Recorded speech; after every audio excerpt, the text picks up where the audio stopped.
가끔 부동산 매매 계약서 보면 상가나 건물이 아닌데도 토지나 주택인데도 특약사항에 부가세는 별도로 한다. 부가세는 매도자의 부담으로 한다. 매수자의 부담으로 한다. 이런 내용들이 있는데 이거는 부동산 거래를 안 해본 사람들이 하는 얘기인 것 같아요. 기본적으로 부가가치세는 토지나 주택에는 붙지 않습니다. 상가나 사무실이나 이런 경우 부가세를 내는 경우, 부가세를 돌려받는 경우 이때만 해당 사항이 되는 거지 토지나 주택을 거래를 할 때는 부가세가 붙지 않아요. 그런데 가끔 상업용 건물 같은 경우에는 건물 가액이 높기 때문에 우리는 일반적으로 오래 보유하던 건물이 있으면 토지와 건물을 가격을 합산해서 보통 얼마 이렇게 하기로 한다고 계약을 해요.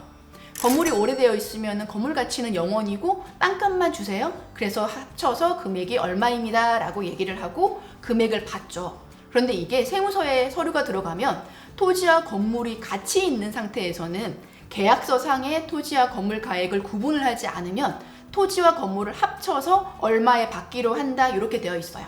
그런데 이게 세무적으로 계산할 수 있는 방법이 따로 있어요. 토지는 기본적으로 개별 공시지가의 면적을 곱해서 계산을 하고 건물의 경우에는 별도로 기준시가를 계산을 하게 됩니다.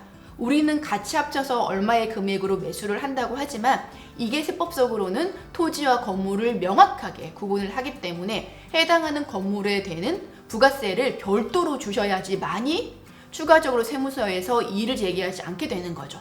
만약에 건물을 50억짜리를 받았다. 나는 땅값만 치고 건물값은 안 주고 50억에 줬다.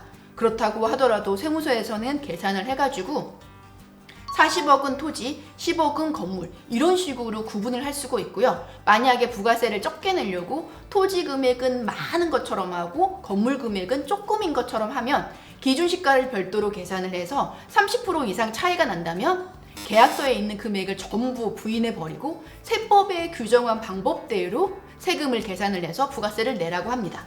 그런데 이때 계약서에 토지와 건물에 해당하는 금액이 명확하게 구분이 되어 있지 않다면 매도인과 매수인 간에 분쟁이 발생할 수도 있겠죠.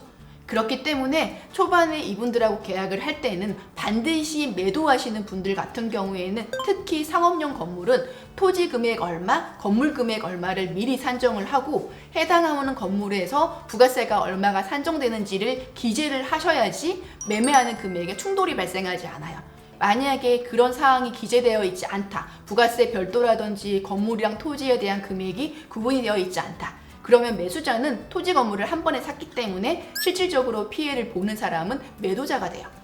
그래서 건물을 팔기 전에는 반드시 세금 계산을 해서 부가세를 어떻게 할지를 정하신 다음에 계약서에 명확히 명시를 해주셔야 됩니다.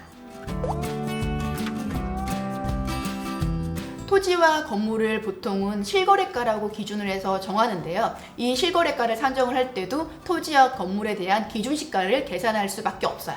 왜냐하면 통으로 우리가 50억이다 라고 얘기를 하면 이게 토지는 30억, 건물은 20억 이렇게 정하는 게 아니라 역산해서 계산할 수 있는 방법이 있어요. 개별 공시지가와 면적을 곱하면 토지에 해당하는 기준시가가 되고 각각 건물에 대한 용도지수랑 합쳐서 계산을 하면 건물에 해당하는 기준시가가 나오게 돼요.